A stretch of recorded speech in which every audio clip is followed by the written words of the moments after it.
Super Pro ET-ryhmä. Ja sen verran Super Pro ET-ryhmästä tässä, eli siinähän laittelun paremmuusjärjestys määräytyy myös näiden lähtöreaktioiden perusteella.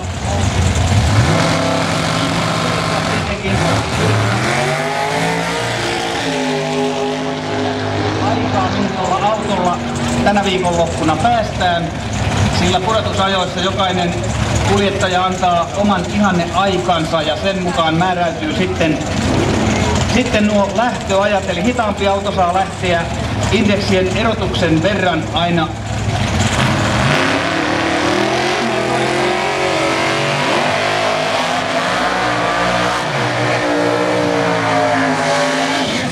heti japanilaista kalustoa ainakin korimallin puolesta, eli vasenrata Mikko Niemi, Amis DX Corollalla 509 kuutiotuumaa, Sevyn isolohkoa tuolla pellin alla, ja sitten Ari Latvakortte Mazda Marella 398 kuutiotuumainen pannu on tuolla akseliväli kautta raideleveys suunnassa aika kiikerän näköisessä Mazdassa.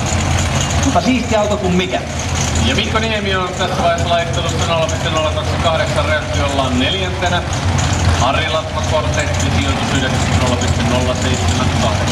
Jos Mazda olisi tehnyt tuollaisia autoja heti tehtaalta pitäen, niin varmasti olisin ehkä voinut joskus olla japanilaisen auton omistaja.